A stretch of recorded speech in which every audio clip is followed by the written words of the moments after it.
Ito na yung hello, good afternoon. It's a Monday afternoon. Anong oras na ba? 2:24 in the afternoon. Ito na yung inaabang-abangan ko. Ayan na, nag-bloom na siya lahat.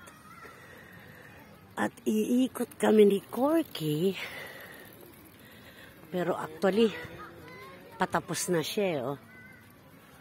Tapos uulan pa, umaanbon pa. At this moment, o diba? Mabuti na lang nagising ako. Ayan. O ayan, nag-bloom na siya talaga as in. Namuti na ng parang bulak. Ayun, ang laki oh. Yung post ko nung nakaraan, hindi pa siya nagbo-bloom. Eto as in. Ayan yung sinasabi ko sa inyo, oh. Na pagka naglalakad, ayan, naglalagas na talaga, oh. Na kapag nag-bloom na siya ng sabay-sabay, ayan, ito yung sinasabi ko. Pagka nag-bloom na siya, ayan, para kang nasa paradise kasi puting-puti as in. Puting-puti yung lala. Hindi lang maaraw ngayon eh. Ano siya, cloudy. Actually, umaambon na. Ayan, mga galing sa eskwela yung mga bata. Ayan, ang lalaki ng puno. Ang nakakatuwa pa dito, pag naglalagas siya, alam mo yun? Ayan, naglalagas na siya, ang dami.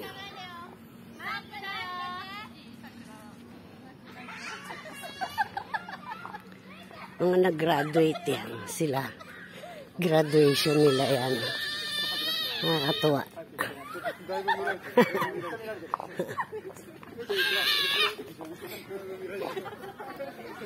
Yan, ang lalaki, oh.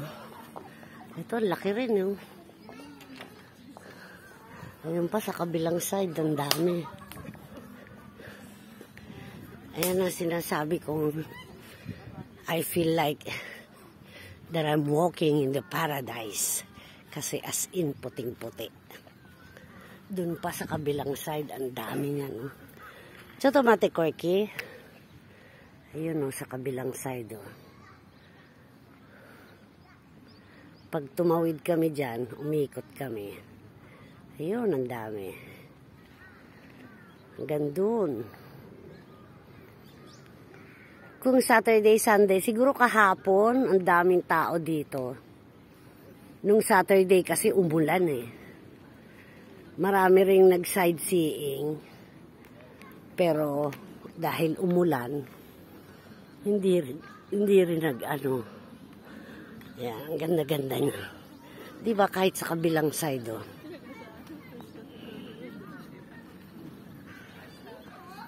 Yan, feel ko talaga naglalakad ako sa paradise. Kasi, ganda-ganda ako dito sa ano. Sobrang gandang-ganda ako dyan. Tomate Corky.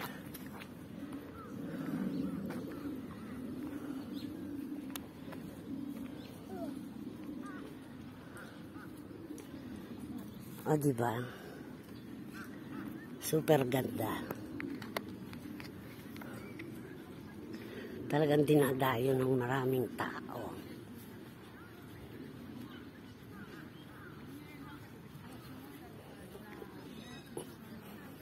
Ayan.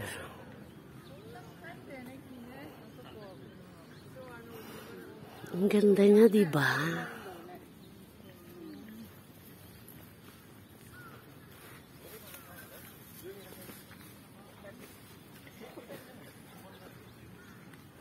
Kabayan. Gandang hapon. Okay lang.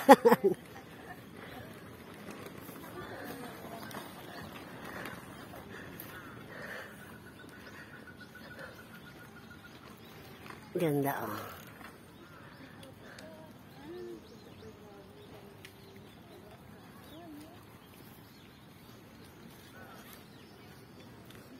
Ayun oh, puting-puti oh. Yan, sinasabi ko, Pagka nag-bloom ng sabay-sabay, feel ko talaga naglalakad ako sa paradise. Kasi nga, puting-puti. Matatapos na yan eh. Pag umulan yan ngayon, bukas sa isang araw, wala na yan. Kasi naglalabasan na yung mga dahon niya. Ayan o, may dahon na.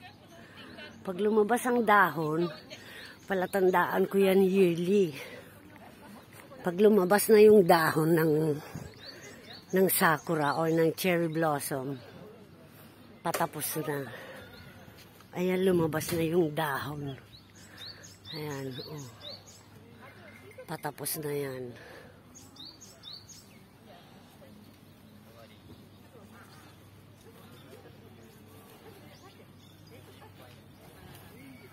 Ito 2006 nila tinanim mo. May mga story bawat puno. Ayan yung gitna. Yung nakaraan ko saan ako nakaupo. Tingnan nyo naman, puting-puti, di ba? Paano kayo hindi matutuwa? Ako tuwan-tuwa. Alam mo kung bakit? Kasi isang beses, isang taon lang yan eh. Isang beses, isang taon lang ang cherry blossom. Although sanay tayo tumingin ng mga iba't ibang flowers, ito kasi once in a year lang. At talaga namang napakaganda. Sobrang maganda. Ayun yung gitna oh.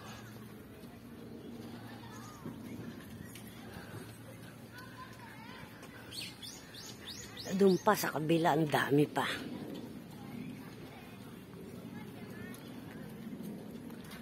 Diba, nakakatuwa? Kung maganda lang yung panahon, yung tirik yung araw, ang daming nagtayo ng tent dyan. Siguro kahapon. Kahapon, sikat na sikat ang araw. Ayun pa, oh, sa kabilang side, ang dami pa rin, oh. Hindi pa ako nakakaikot, as in. Ayan, naglabasan na yung mga dahon niya. So, patapos na yan. Mamumuti na itong mga, itong simento, itong kalsada. Ayan pa, ang dami, oh. Korki, kochi. Kaya umikot na kami ni Korki. Ang gaganda ng mga flowers. May tulips. Diba? Ito, white tulips. Yung yellow. Yung isa pink. Ito red. Ito pink.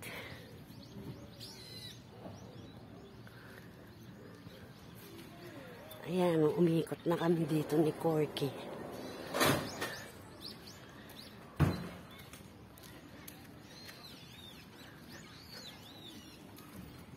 Sa tumatete, Korki.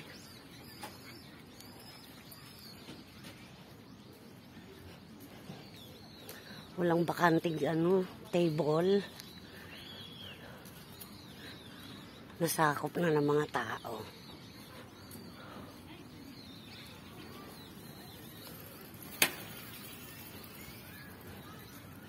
Ang ganda-ganda niya talaga. Sobra. Kaya mga tao dito, relax na relax. Anyway, sa mga iba't ibang bansa, may mga din eh. May mga, like Canada, meron din yan. Sa US, meron din. Ano pa bang bansa? Sa China, marami din. Sa Hong Kong, marami din. Originally yata sa sa China, yung cherry blossoms na yan. Kasi tinatanong ko yung mga staff namin Japanese na mga matatanda eh. Yung iba sabi, hindi naman daw sa Japan. Diba, ang ganda-ganda, puting-puti.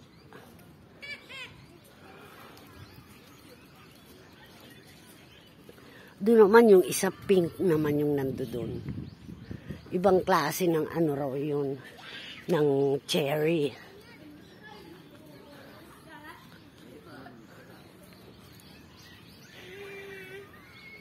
Walang bakanting table. Ayun, meron. Corky, oy de. Diba? No, no. Corky, no, no.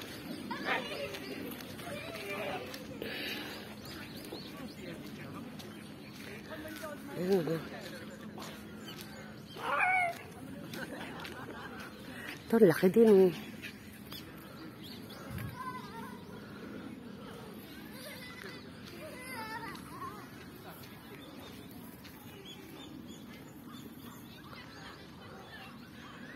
Kung tumirik lang ang araw, kung sumikat ang araw, kahit ngayon, although may mga nagtayo ng tent, ano lang ngayon cloudy, tapos umaambon na.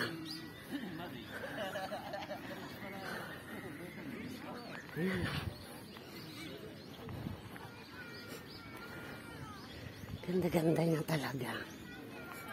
Tutuwa ako sa kanya, promise. Bihira kasi. Ay, lumabas na yung dahon. Yan ang palatandaan. Pag lumabas na yung dahon, kasi mauuna talaga ang bulaklak bago yung dahon. Yan ang sakura. Kung ilang pong taon ko na yung laging pinagmamasdan. Binabantayan ko yan pagka panahon na ng pagka last week ng February. Corky, no? Pag last week ng February, kakaabang na ako niyan. Inaabangan ko yung weather. Inaabangan ko yung kung ilang araw na sisibol. Ito, bububuka. Marami pa rin hindi bumubuka May mga ilan-ilan pa rin pero yung dahon lumabas na. Kaya yan ang palatandaan ko. Ang cherry blossoms or ang sakura, mauuna ang bulaklak bago ang dahon. At pag lumabas ang dahon, means tapos na. Maglalagas na yan. Diba? Ang ganda-ganda niya.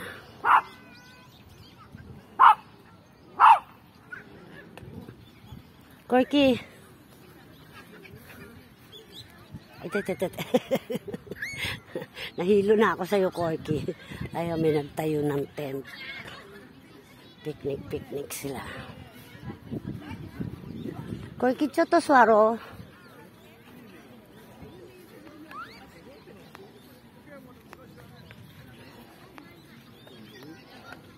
Pero dito ako umupo nung nakaraan at nag-i-imagine. Tinititigan ko yung sakura. Kasi ang ganda-ganda. Diba?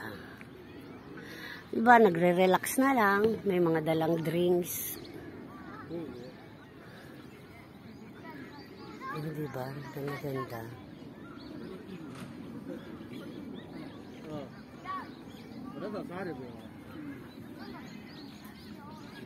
Kahit Monday, maraming tao. Pero kahapon, malamang napakaraming tao dito.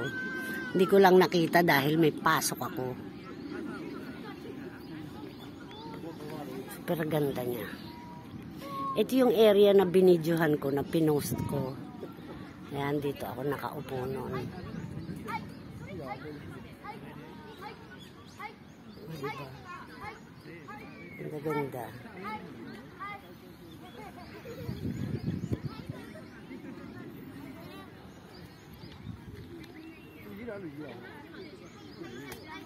Cloudy, babagsak ang ulan maya-maya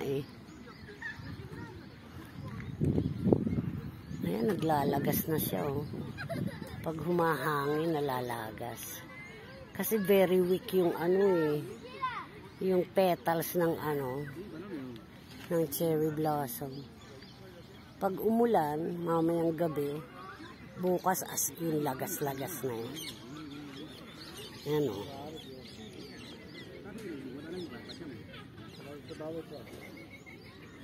Nipis-nipis, parang Parang balat lang ng tao. Sobrang nipis.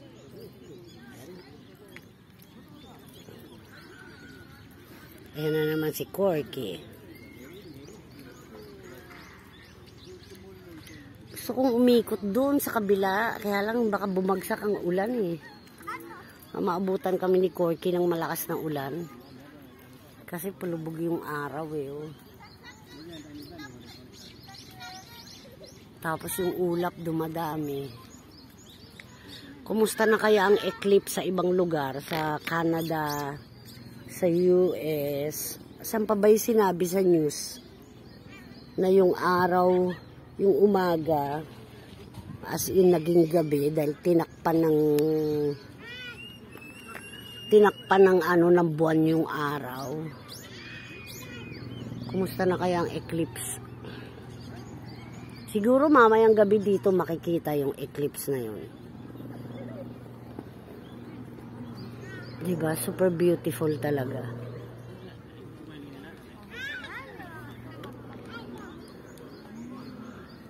Ayoko nang umikot dun sa dulo, sa kabilang side. O, bumagsak ang ulan. Ayun o, ang heli.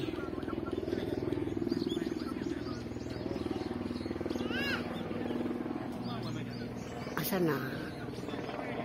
Hindi siya makita.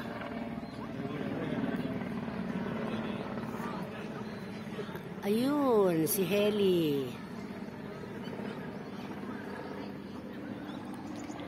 Okay guys, at yun lang. Day off ko today. As in, kagigising lang. Nag-shower. Nag-washi-washi. At lumabas kami ni Corky. So, ayun. At buti naman naabutan ko pa tong ano. Kasi uulan nga mamaya. Kakatuwa, naglalagas siya. Tuwan-tuwa rin ako pagkasabay-sabay naglagas siya ng lahat ng petals. Kala mo umuulan ng petals. Alam mo yun. Okay, hanggang dito na lang. At pinakita ko lang sa inyo kung gaano kaganda ang cherry blossoms dito sa Japan kapag sabay-sabay nag-bloom. Although sa ibang area, which is nasa Tokyo ako, sa ibang area, may nadaanan ako, mas nauna silang nag-bloom. Tapos, may nadaanan din ako, yung isang puno, tapos na siya, kaya dahon na, yung leaves niya na ang lumabas. Naglagas na siya.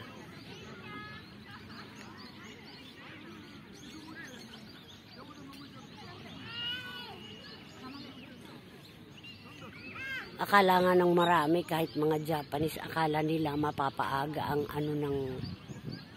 ng cherry blossoms. Pero hindi, late. Late niya yun. Kasi maigsi lang ang buhay nito eh. Hindi nga inaabot to ng 1 week eh, lalo na kung nag-uulan.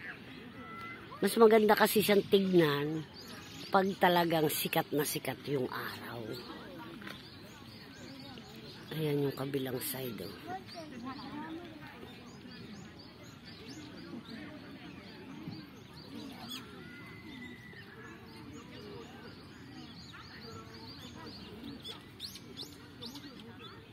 Ang ganda, diba?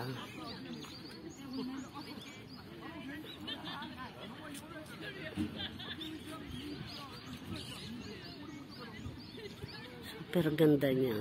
As in, puting-puti talaga. Okay guys, natapos na naman ang panahon ng sakura or cherry blossom this year, 2024. Last year, di ba, may post ako. At saka,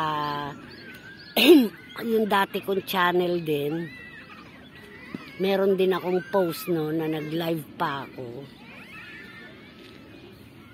Yearly talaga inaabangan ko siya.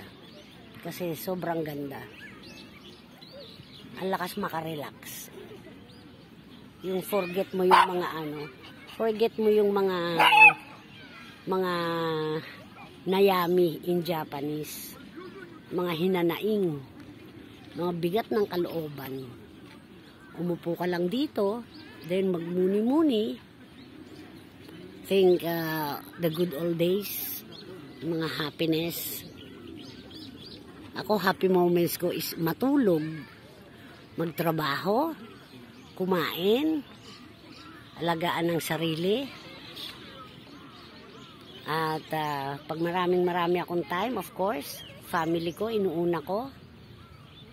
Pero pagka kukunti lang ang time ko, everyday naman nagkukontakan ng families. Mga apos, anak, kapatid.